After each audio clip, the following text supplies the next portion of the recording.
There's a thief that breaks into your house every single night.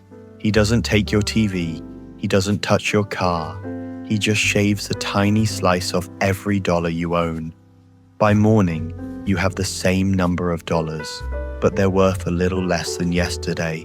His name is inflation, and he's been robbing you your entire life. Inflation is simple. Over time, the same amount of money buys you less stuff. A McDonald's burger in 1970 cost 18 cents. Today, nearly $6.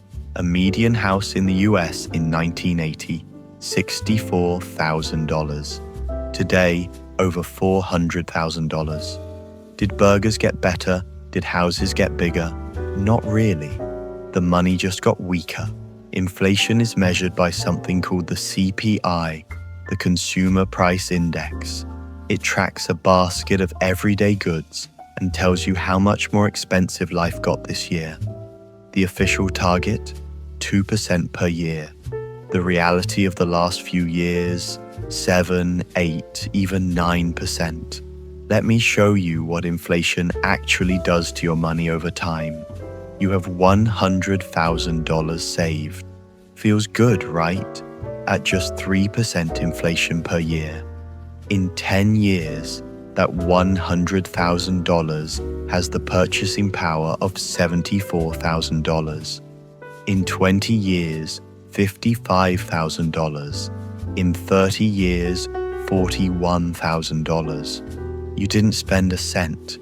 You didn't lose a single dollar, but more than half your wealth gone, silently, slowly, while you slept. This is why your grandparents could raise a family on one salary. This is why your parents' house is worth 10 times what they paid. This is why your generation feels like it can't get ahead, no matter how hard you work. Here's the part they really don't want you to know. Governments actually want inflation. Controlled inflation, they say. 2% a year, manageable, predictable. Why? Because governments carry enormous debt. The US national debt is over $34 trillion. Inflation helps them pay it back cheaper. If you borrowed $1 million today and inflation runs at 5%, in 20 years, you're repaying that debt with dollars worth a fraction of what they were. Inflation is a hidden tax. It doesn't show up on your paycheck. No politician votes for it directly, but it transfers wealth from savers to debtors, from the poor to the asset owners, and you've been on the wrong side of that trade. So what do you actually do about it? You stop holding cash as a long-term store of value, and you start owning things that historically go UP faster than inflation. Number 1, stocks. The S&P 500 has averaged roughly 10% per year over the last century. Inflation averages 3%. You're ahead by 7% per year, just for owning a piece of the economy. Number 2, real estate. Property prices track inflation almost perfectly over the long run, and then some. Plus, you can charge rent on top. That's why real estate has made more millionaires than almost anything else. Number 3, commodities, specifically gold. Gold doesn't pay dividends, it doesn't grow, but for 5,000 years, it's held its purchasing power. When everything else burns, gold is still gold. None of these are get-rich-quick schemes. They're just how the game is played by people who understand the rules. Here's the uncomfortable truth.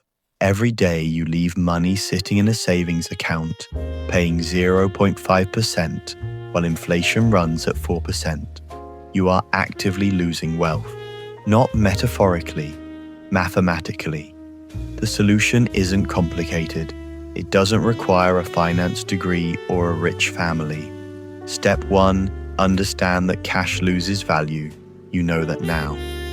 Step 2, learn what assets protect and grow wealth.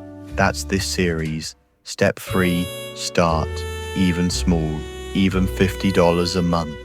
Time is the most powerful variable in this equation, and every month you wait, inflation is already working against you. In the next video, we're going inside your bank account. What actually happens to your money when you deposit it, why banks want you to keep it there, and why the interest rate they pay you is one of the biggest scams in modern finance. Subscribe. Share this with someone who still thinks a savings account is a financial plan, because the printer is still running and inflation doesn't take days off.